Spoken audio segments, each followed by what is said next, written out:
I am Rhonda Orman. For anyone who doesn't know me, I'm in HR, in the training portion of HR. And this is Sheree Williams, Director of Library Services. And Sheree and I attended some training back in March of this year in Charlotte. And we became certified by the AHA process to facilitate the materials they use that they have compiled over a couple decades now in their research on under-resourced students. So we're glad to be with you and glad you're attending today. What we want to talk about today, spend the next hour talking about, are the 11 resources that the AHA process identifies in their book, Understanding and Engaging College, Under-Resourced College Students. Now, there are obviously probably more resources than this, but these are the ones that they focus on, and they categorize them into two different categories, which are internal and external resources. What we want to talk about a little bit today, how students might be heavily resourced in some of these areas, and they might lack some of these resources.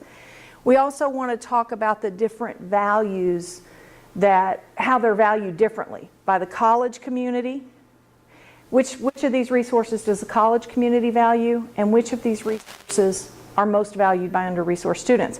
And what does that do? What's the implication of that? What is the underlying message then to students about opportunities for succeeding? Okay, what is the implication for all that? Before we get started in the conversation, what I would like for you to do is we're going to take up our first poll. Everybody has a clicker, I hope. So we need to do it over here. I think play. Okay, hold on just a minute. We got to hit play here. If you just click on play. Yeah. What three resources are valued most by the college community? And you can put up to 3 answers. Okay? So which of these resources do you feel, as you've observed or you've experienced maybe in your area or your department, what are the 3 resources the college community values the most? And on your clickers, they should have numbers, but also, so you should be able to just, wait, yeah, it's working. Okay. Punch in the correct. Like 1A, 2B. And use your mouse and click on that chart. No, those aren't the correct. There are no right or wrong answers. There's just your perspective. It's not right or. It's, well, in this hour.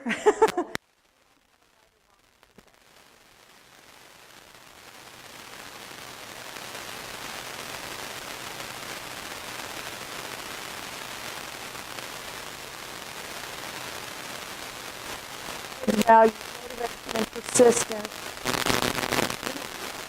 Some of these others. Language. We value the emotional resource, mental ability, and knowledge of hidden rules. Integrity and trust. I find it interesting that none of you checked financial. We're not Harvard. We're not looking for rich kids. We're looking for kids who will. But I think that's really interesting. Well, we're not all of it either. I mean, we have a different mission here, than the colleges that are for profit. I guess I find that interesting in terms of the conversation that goes on about students getting their financial aid, not completing, buying large flat screen TVs, doing lots of other things. So we have a lot of conversation around financial resources. So it's something we think about a lot, but maybe we don't value it. So, again, no right or wrong answers. We can get out of those now, Sheree, if you don't. We can just exit out if you want. Well, apparently relationships was a wrong answer. Well, again, there's no right or wrong answer. We're just looking for your opinions on, I think we're okay now. Okay. Can you just click anywhere in the white to reactivate my thing? Okay, so what we want to talk about now are these resources. The AHA process in their book, they talk a lot about a person's, what economic class they are in. And if you'll recall, in generational poverty, the driving forces are survival, entertainment, and relationships. In middle class, it's work and achievement. Okay? Those driving forces determine how that individual defines success. Okay? Be clear that although relationships are a driving force in poverty, it does not mean that they're not important to people that are in middle class. It's just that we don't necessarily use those relationships to define success for ourselves. We're talking about patterns. There are always exceptions to patterns. But by and large, when you talk to people in the middle class, they define their success by what they do, how much education they've received, how big is their car, achievement, those kinds of things. Doesn't mean relationships aren't important to them. The important thing to come away from this is that those driving forces determine how we define success. If you're in poverty, that definition of success is defined by survival, entertainment, and relationships. That definition of success, whichever one you're using, will determine how you will use your resources. Okay? That's important as we go through this conversation. Having the ability to actively control your resources, both internal and external, is crucial for success in college. Okay? So it's really important to be conscious of where you are resourced and how you're using those resources. They propose that, or Ruby Payne proposes that an individual can develop resources at any time in your life in relation to your life experiences. And that as we as a college community begin to have that conversation and raise the awareness, we're helping the students have a meta-awareness of where they are resourced and how they're using those resources, and how that's affecting their success in college. Does that make sense? They use a hand model. When we went to training in Charlotte, I keep wanting to say Charleston. Charlotte. When we went to training in Charlotte, when we went to training, we'll leave it at that. They used a hand model to remember the 11 resources. So I adopted that here because I think it's very helpful. Your thumb is your strongest digit that you have. It's your strongest digit. So it represents your financial resource. Okay? I'm sorry, your physical resource. Thank you very much. Very different. And so it's having physical health and mobility. How many of you attended Bethany Tucker's session last Friday? Okay. You heard her talk about, if you attended last October, you would have heard her talk about the tennis example that she gave and how her strength in physical resource helped her win that competition against a tennis expert. Okay? Think about how so many of our students come to school and they also work and they also have children. So they have family obligations. That requires an enormous amount of physical stamina to do that. What is the message that we give students about that, though? Do we perceive that working and coming to school and having a family as barriers? Or do we communicate to them that there's actually value, that's a resource that they're using, and communicate that in a more positive light to them? What is our message to them? Intentional or unintentional? Maybe this isn't the right time for you to come to college? Or are we saying to them, wow, you've got to have strong physical resources, encouraging them? The pointer finger represents your spiritual resource. Points the way that you want to go. Okay? It's believing in divine purpose and guidance and having optimism and hope for the future.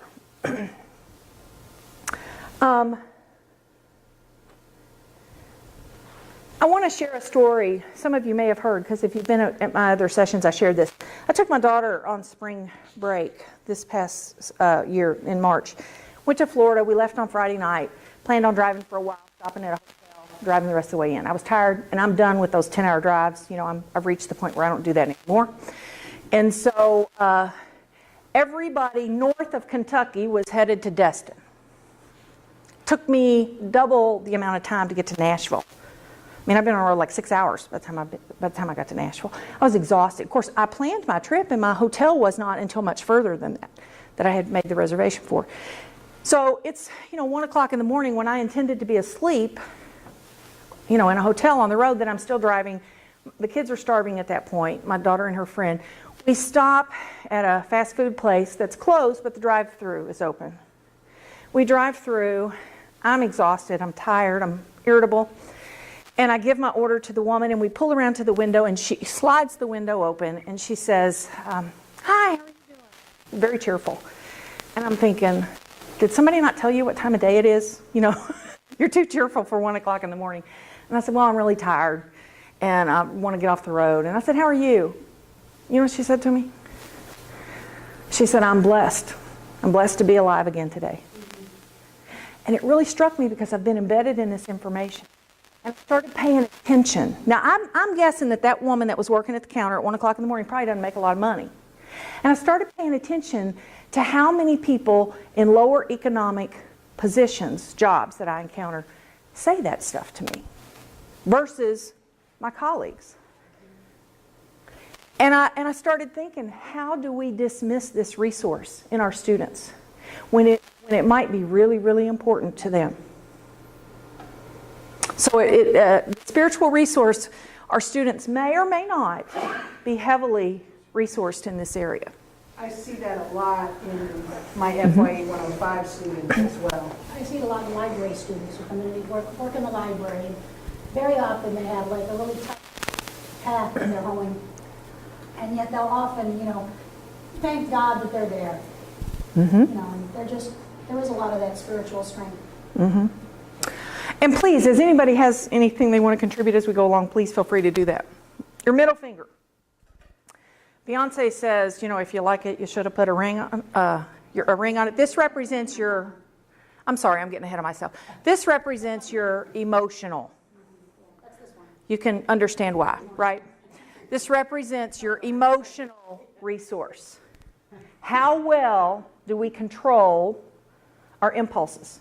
How well do we use our emotional resource well? Okay? It's the ability to choose and control our emotional response, particularly to negative situations, without engaging in self-destructive behavior. So, what I want you to think about is, stop thinking about our students for a moment. Think about your own triggers.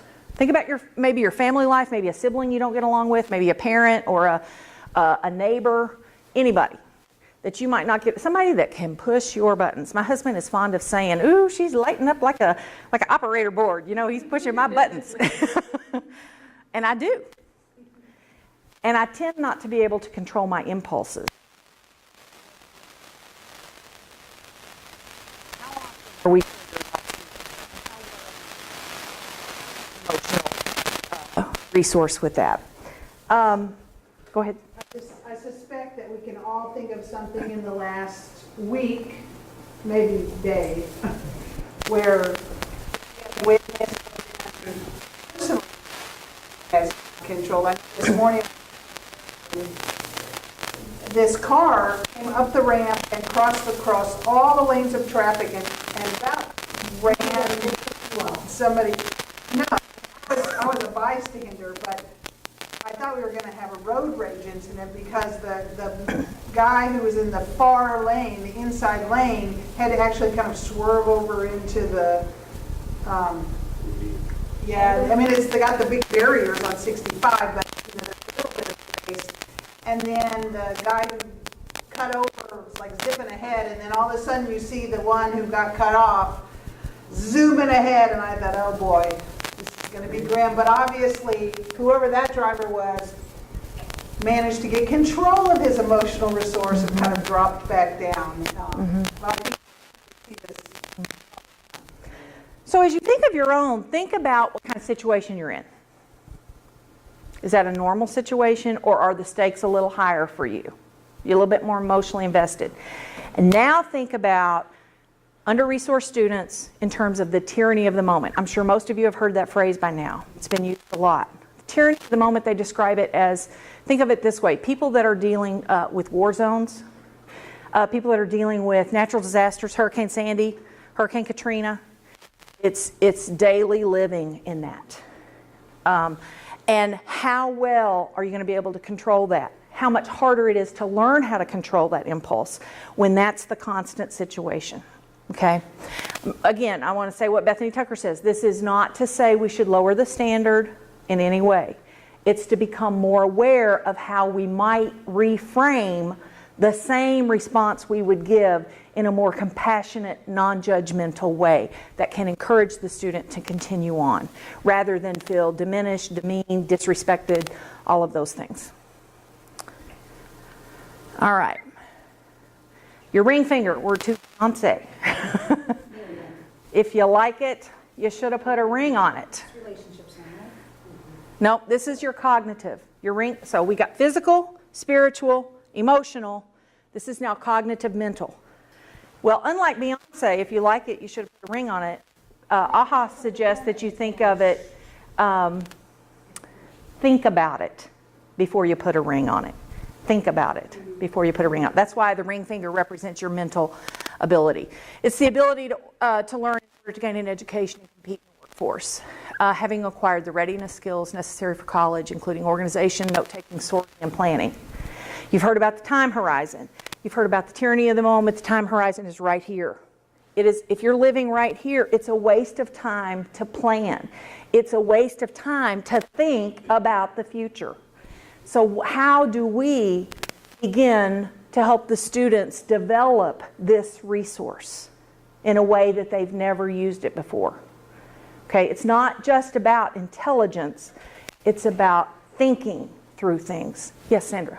It's very important for me to learn in dealing with students when they code of conduct, because if I just follow the pattern of the communication as standard, this is the code you violated and this is a sanction, it becomes very difficult now that I've learned this for me to say, now, let's get you back on the right track. Because what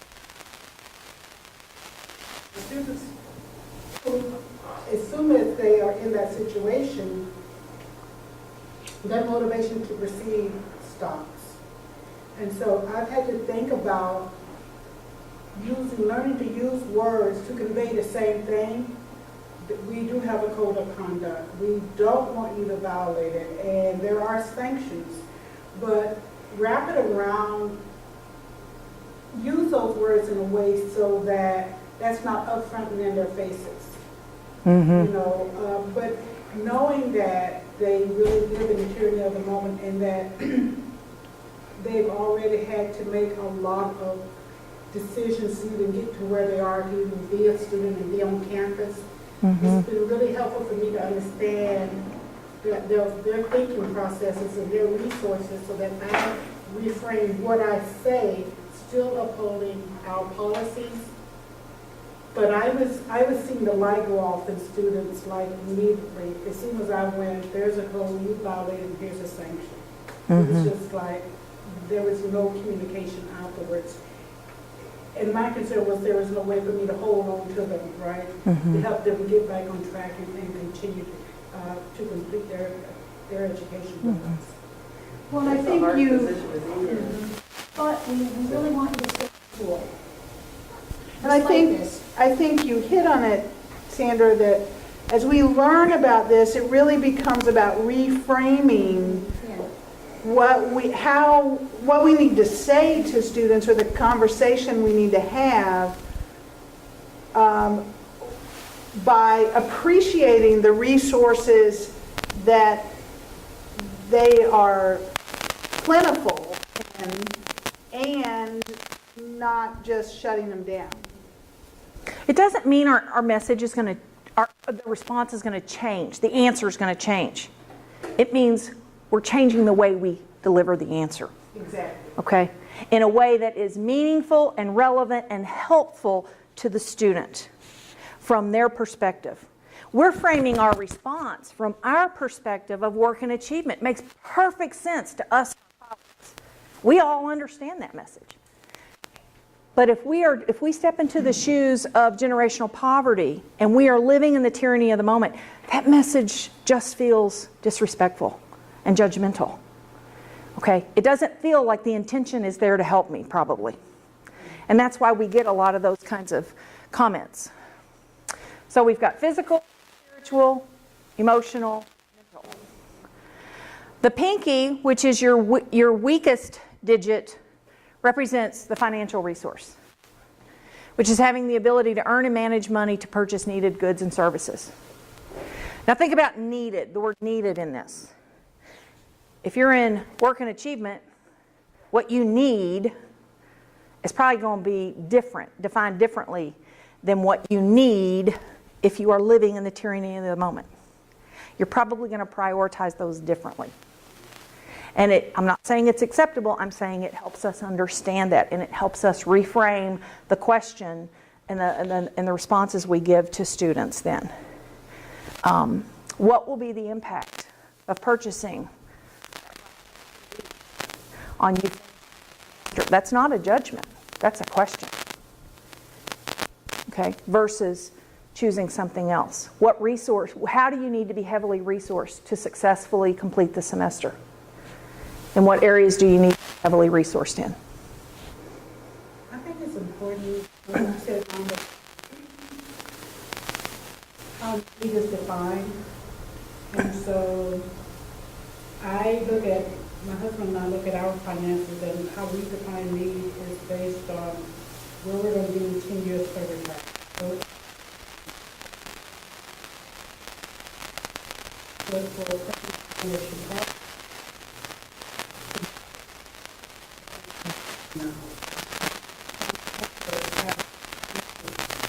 It becomes a need for them. We look at it as a want, that they should not have made that decision, they should not have made that purchase. So their definition of need is the It goes back to is plan for, use it for a different purpose. I can say that with some authority because I grew up in generational poverty. I'm from generational poverty. And so I lived a lot of years with not enough to eat. And I know how entertainment is used in those households. I know how it was used in my household. And it helps you get through the day. It helps you have that hope to get through to the next day. So and I hope that you're starting to see these are not standalone resources. They bleed over into each other. They affect each other and how they're used. The misuse of one can create a deficit in another. Okay, building one up can also help you build up another one. Okay, and I hope that you can start to see that, and we can begin to communicate that to our students, that they are not coming to college with no resources. They are resourced in some areas. They might not always be resourced in the areas that we value or in the one the world values the most, which tends to be financial. Okay, let's move to the center of the palm, and these are actually considered two different resources. Support system is having friends, family as backup resources available in time of need. And then you've got relationships and role models, having frequent access to adults who are appropriate, nurturing, and do not engage in destructive, including self-destructive behavior. So when you think about those, I want you to think about the difference between bonding versus bridging relationships. Bonding relationships are those people that have access to resources similar to the ones that I have access to, my bonding relationships. They are not necessarily the same gender, the same race, the same anything. What's probably the same is the economic class. Okay? They have access to basically the same resources that I have access to. Bridging relationships are those people that have access to resources that I don't have access to. One of those resources is information. They can give me information that I don't currently have that can help me get ahead. That's just one of them that they can do. Think about your own progression through your career and everything. Was there somebody along the way that cleared the way, opened the door, connected you to somebody you didn't know that helped you? Particularly if you were under-resourced in that area. I also want to give you just a practical way to think about this. Think of bonding relationships and bridging relationships like this. Let's say that that my daughter wants to go to a party that I'm not particularly anxious for her to go to. I could go to my girlfriend and I could complain and commiserate about how horrible teenagers are. They're not even human beings. They're like these aliens that come to visit us for a number of years. And we could just commiserate how horrible parenting is in those years. And where have I gotten? I feel better because I'm not alone in this horrible situation. Other people have children that are acting like monsters too. Or I could go to someone who I know has maybe gotten their kids into adulthood successfully. Maybe they're a child psychologist, whatever. And I can talk to them and I can talk it through. I can talk through what are my real fears about this? What am I not seeing? How can I hear my daughter in a way where she feels respected and yet I retain control as the adult in the room? That would be a bridging relationship for me because they're giving me back information, they're giving me back things that I don't currently have access to. Okay? By tapping into that bridging relationship, I am increasing my resource in the emotional area. By tapping into the bonding relationship, in this particular situation, I am probably decreasing my emotional resource. Okay? I'm not saying one is better than the other. There are times when I get mad at my husband, I need to talk to my friend and we need to agree that spouses don't behave the way you want them to behave sometimes. And I just need to have 5 minutes to have my little pity party and move on. I don't need a bridging relationship because I don't need somebody to help me work through whether or not I should stay married or not in that particular situation. Do you see what I mean? Do you see the difference? I'm not saying one is better than the other. They both have their place. It's important to know when to use them and when to try to build those resources. The next resource is part of your hand. It's your wrist. It's the knowledge of hidden rules. These are the unspoken cues, mechanisms that convey what's expected in your behavior and in your expectations. And it represents flexibility. If I know, if I am bilingual or multilingual, I can access a much larger group of people. Somebody, I forget who it was, told me the story that, I think it was their father. Somebody here at college was talking about this. And their father came from the country, but became educated and became able to converse very professionally. But he could still go home and talk with the good old boys and be respected there too. He had flexibility. Flexibility comes with adding knowledge. If he only grew up in a professional household, only was exposed to that, never was exposed to the other, how likely do you think he's going to be accepted in this other group? You know, it becomes a matter of understanding these hidden cues, what's expected. I loved Bethany Taylor's thing about breaking 2 rules, hidden rules of wealthy, because I'm thinking, I'm so glad she told me that, because when I find myself in that situation, I know what to do now. For the very wealthy, when she went to dinner. And she talked about, number one, she put her napkin in her lap by herself instead of letting the wait staff do that. I didn't know I was supposed to wait. I've never been in that kind of restaurant yet. And the second thing is she put, I guess, a white linen over, and she should have requested a dark napkin. I didn't know that. So I'm sure that if I went to dinner, the next time I'm having dinner with maybe Mitt Romney, I would embarrass myself. You know, it's a funny way to look at it, but think about how our students are facing that every day when they come into our middle class environment and they're breaking those rules all over the place and they don't even know it. And then when they feel like people are a little bit rude back to them, they're offended because they don't know what they've done. They just perceive that the staff person or the faculty is rude. And we think they're rude right back. The next one is language. The next 3 they don't have a hand symbol for, but I kind of came up with this one on my own language. Kind of represents talking. And I liked this image because I think for me, it might be a little bit of a stretch, but it kind of represents casual register versus formal register. It kind of makes one sound good and one sound bad, and that's not what we want to do. But in the college setting, casual register kind of feels like this, you know? Whereas formal register, which is the register of negotiation, is more open, okay? So it's having the vocabulary, the language ability, and the negotiation skills to succeed in work and or a school environment. One of the things they talked about is we expect our students to use formal register because they are in training to be professionals and paraprofessionals. It's certainly understandable, we would expect that. But I think the key to that philosophy is they are in training. They're going to make mistakes.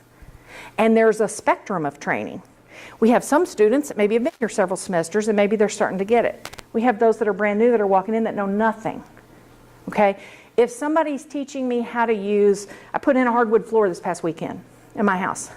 I thought I could tackle that. You know, Home Depot creates these monsters, you know, do it yourself on the weekend. You know, you can do this. It's a weekend project. Thank goodness I've got a brother-in-law that is a contractor. And I could call him up, and I had rented this equipment. And he said, well, are you aware that you have to have a compressor that goes with that equipment? And I said, no, but I'm sure you've got one, and you'll bring it over. So being able to access that is really, really important. He's teaching me how to do that. I know nothing. But now I'm on the back end of that project, and if somebody asked me, I could talk a little bit more professionally about it because I know some of the terms that he was using.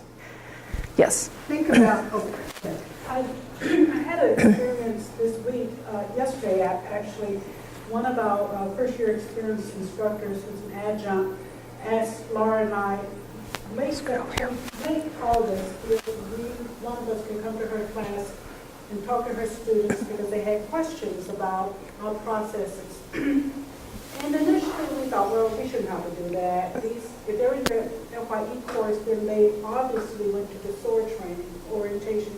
If she's a new FYE instructor, she obviously went to the training for that. And then we said, well, okay, we'll come. And so I went to visit all three of her classes yesterday. And the level of anxiety that she was experiencing in August and her students were experiencing has clearly gone down.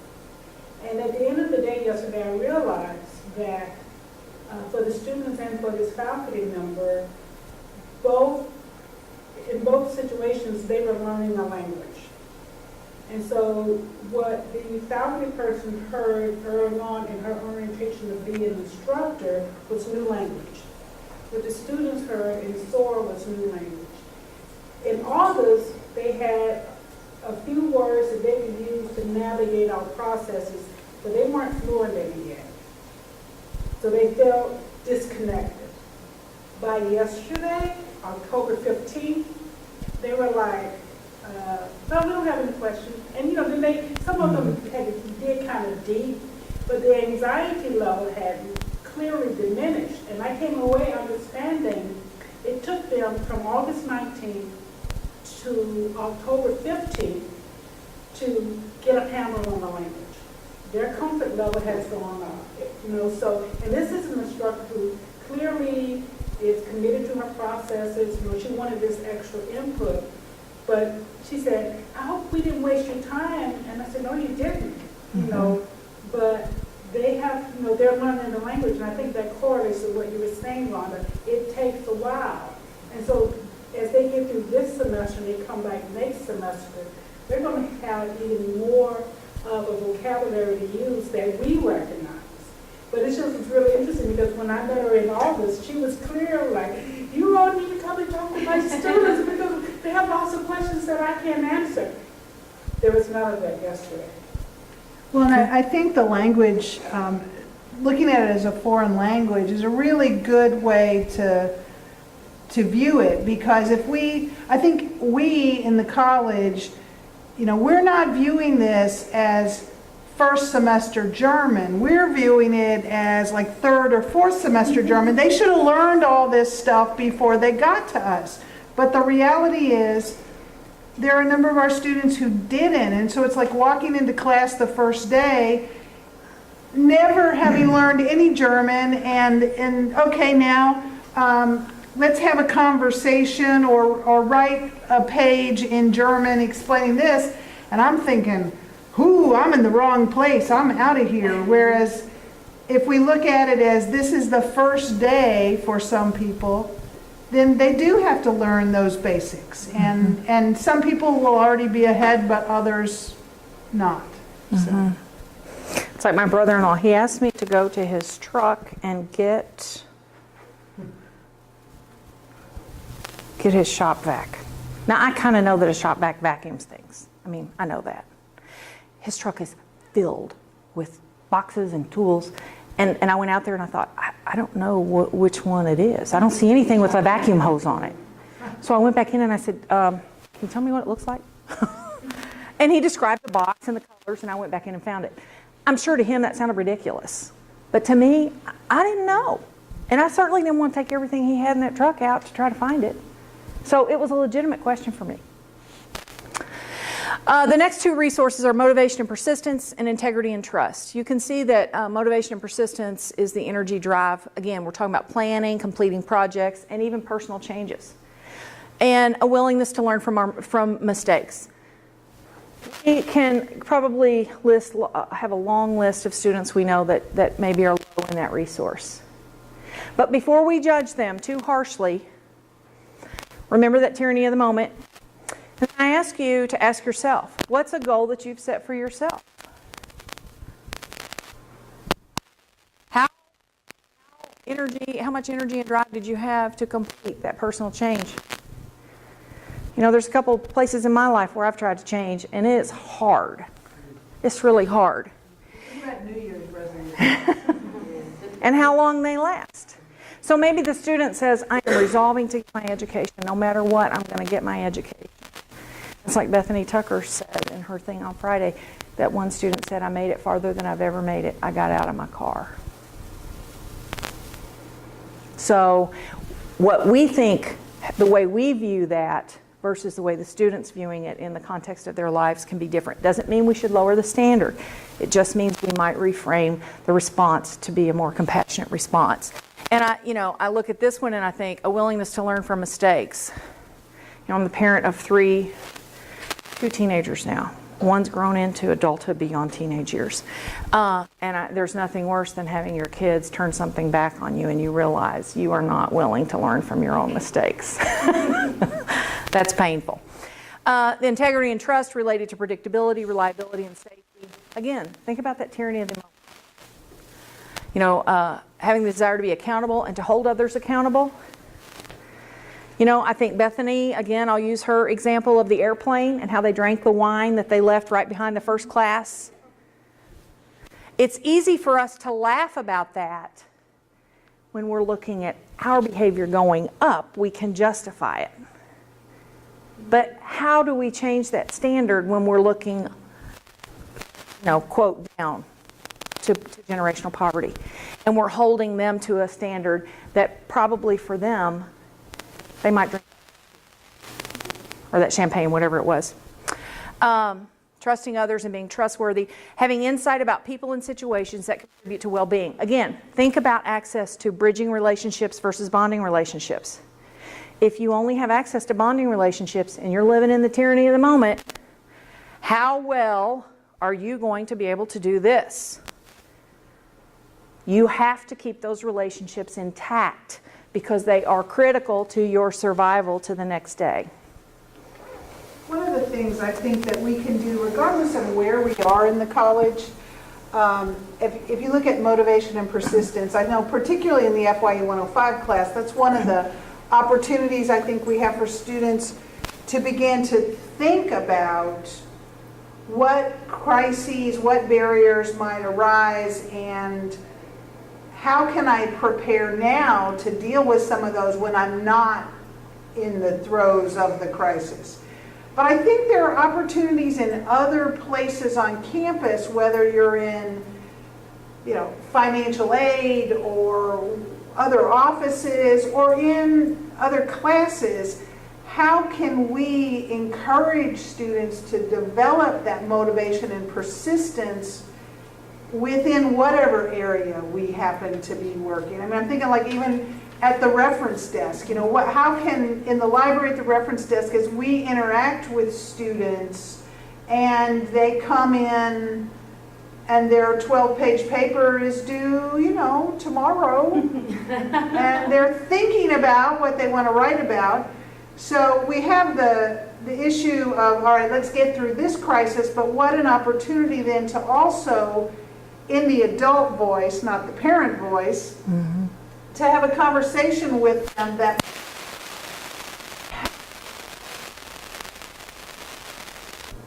get them to think about how not to get back into that same situation.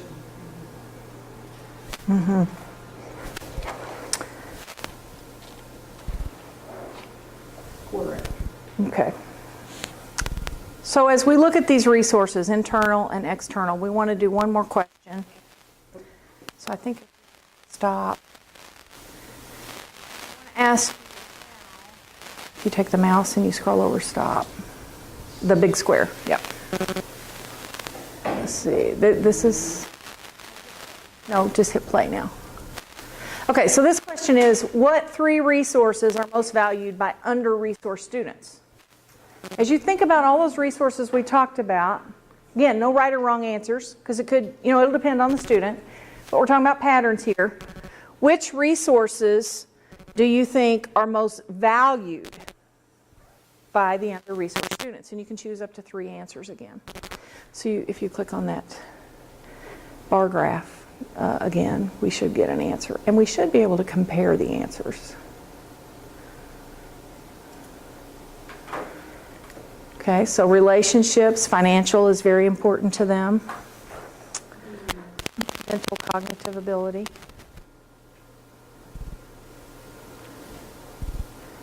We're changing our mind. That's emotional, not cognitive. Yep, you're right, emotional.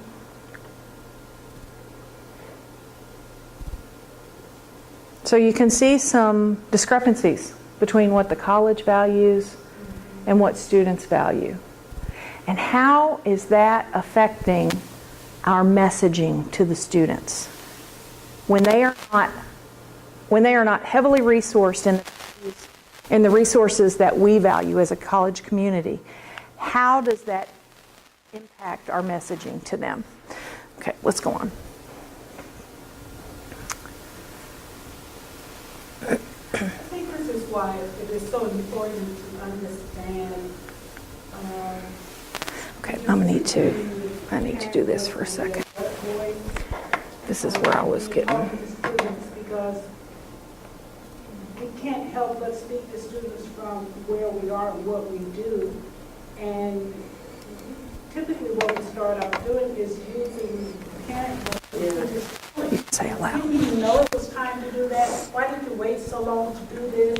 You know, if you're coming in today and you have a 12-page paper due tomorrow, why have you waited so long? Actually, that's really a congratulations. Most people come in the day after their paper is due. Good thinking, writing it before it's due. But it's so easy for us to slip into the parent's voice. Yeah. Because for us, it's common sense. You've got to plan and prepare, and you've got to schedule out everything. And if you know you have something new, if you follow the guidelines in your syllabus, you're just being on track. And so that's why it sounds to the student like we're coming from the parent voice. We're telling, and they view that as disrespectful. And we don't hear that. But this is really why it's so important for us to hear ourselves and be able to reframe it and use it in the adult voice, where you aren't accusing, you're just making a statement. But that takes a lot of energy. Yeah, I mean, It does. that switch from the parent to the adult voice is challenging, but you're right, and once you start into the parent voice, then what do? They shut down.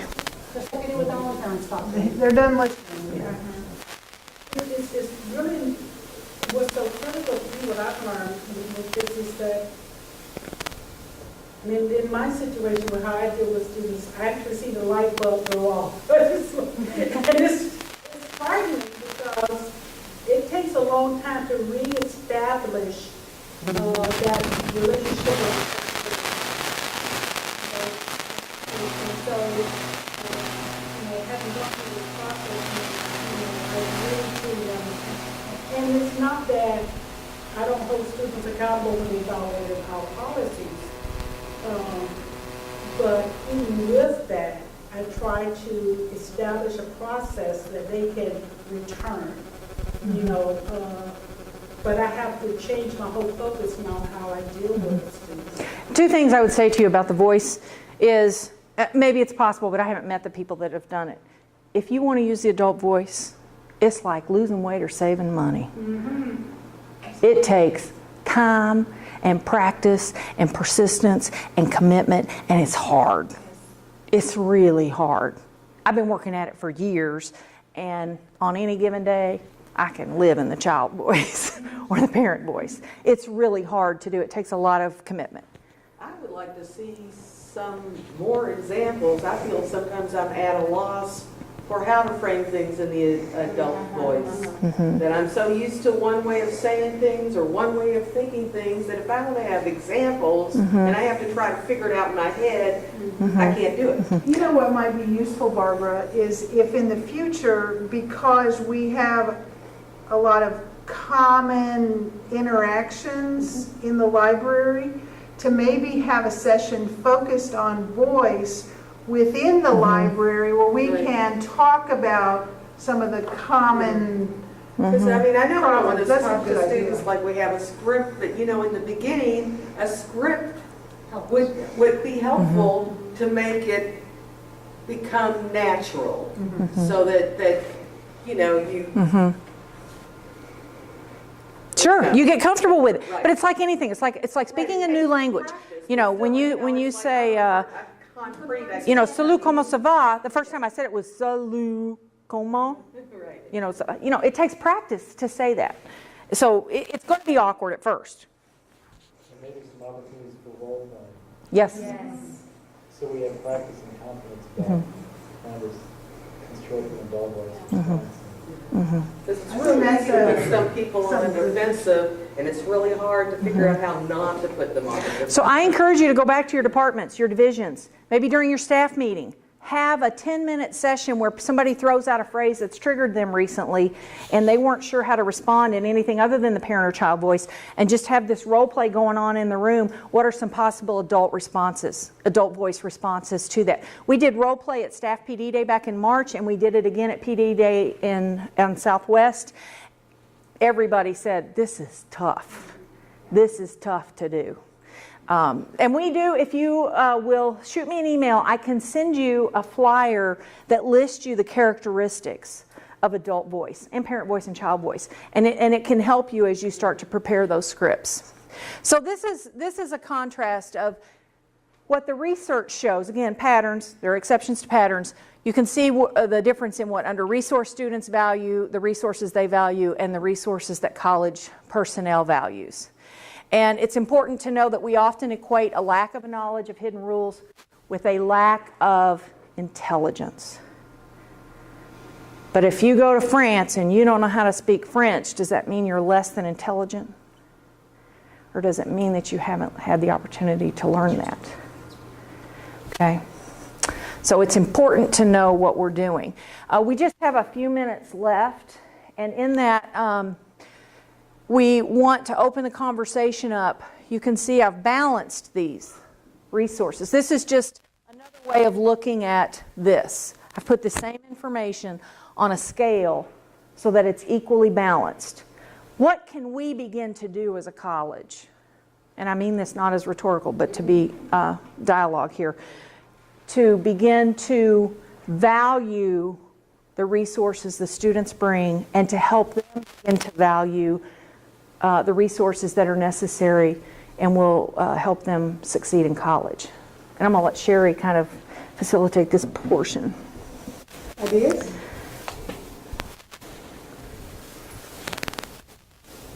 I think one of the things I've been trying to do since the first Bethany Tucker's presentation was to look at that motivation and persistence as like something that we can help students to develop better. And anytime a student comes to the reference desk with any kind of question, I always ask them what their major is and you know, what their career goals are, and we talk about their goals for just a few minutes. You know, today I had a student, he was complaining about his English teacher asking too much of him. And I said, well, what's your major? And he said, engineering. And I said, well, you might have to write something, a thing or two in your career, so it's probably good you've got a tough teacher. Take that, you know, because you're going to need to write in the future. So aren't you glad you got a teacher who's asking a lot of you, so you'll be better at it? Well, Feel that happy. one of the things that happens in that also then is that you are looking at, you're validating relationships and role models by actually engaging in a dialogue with them beyond just, okay, this is what you asked for, so let's do this, which then may open them up to listen to other things that you have to say. One of the things that we've done in our division of student affairs, since we've been talking about under-resourced students, in regard to the question of what can we do to support our students, within every silo at the institution, there are different phrases and things that we all have, how we refer to students or think about things. And within student affairs, we were as guilty as everyone else saying, oh, what time of the week is it?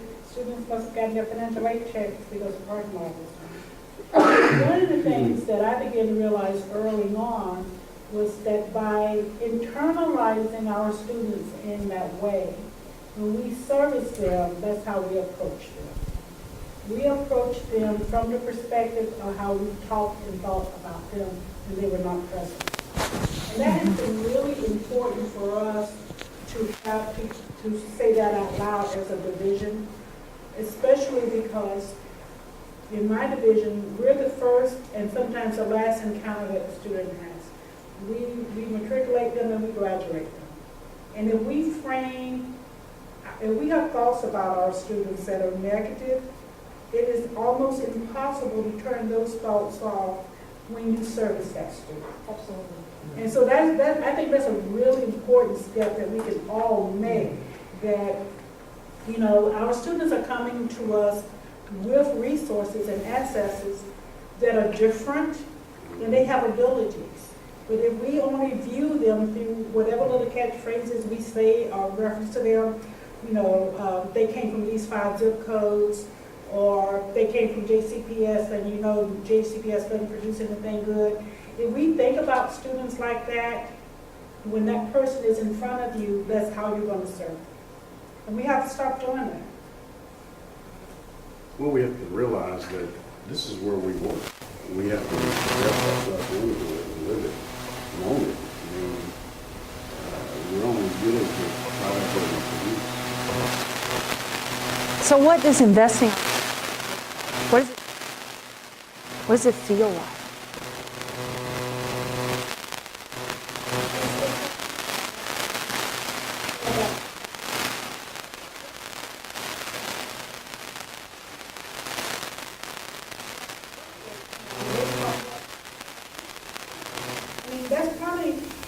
He's probably going to hold on to that forever.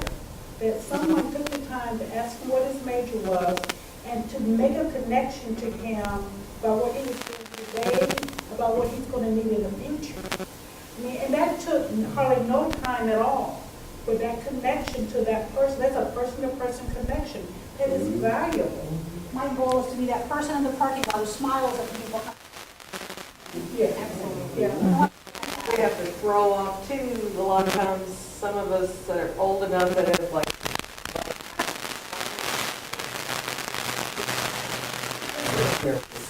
you know, our past, right, kids have manners, there was more civility.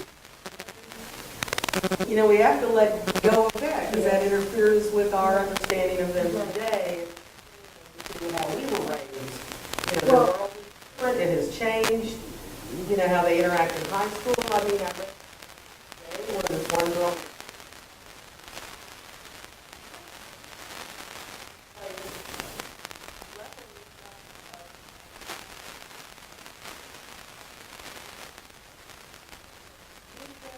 really couldn't send anything viral. People weren't bullied or out. Or they push you in the hospital. Nobody like stalked you 24 hours a day on Facebook and on your text messaging to constantly harass you. Just wasn't possible. You know, and thinking about like civility and manners. I mean, I've used this example in some other sessions. When I went to France and to England, what I considered incredibly rude was socially acceptable in France. You know, in the train station, I'd been in England and everything, we were going to a movie, everybody was queued up in a nice line, and I could really relate to that. And then we went to France, and I was in the train station, and there were all these little French ladies who, what you did was you kind of achieved this stance, put your elbows out, and there was no line. You simply like forced yourself to the front, to the counter, and I didn't know how to deal with that because that was rude. That was, but you know, that was the norm. So I think we do have to put those things aside. And something else that struck me is if we have those preconceived notions, even about a number of our students, not all of our students, then when they interact with us, if these are the things that are the resources that they depend on and that they tend to develop, then are they going to perceive us as a support system? No. Because the message will be, you know, well, these people are really not here to help me. And if we're looking at them as you're just here to get your financial aid check, what kind of message does that send to them about what we think of their integrity? I mean, I think that, you know, it really makes us reevaluate those communications. Well, I know in our division, I just sort of said it out loud in one of our unit head meetings, is that we have to start openly saying that. And it was going back to, you know, these jokes about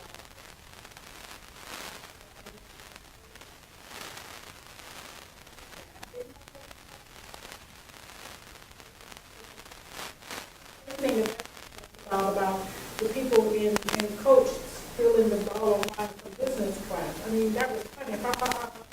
But the people who couldn't ride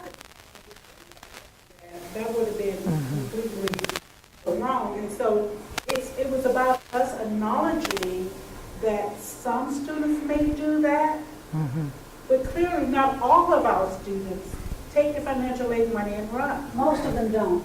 The And vast so- majority of our students are here to meet a goal. And it was about, for us, rephrasing our thought processes about our students so that when they came into contact with us, they did view us as a support system because we were then acknowledging our role and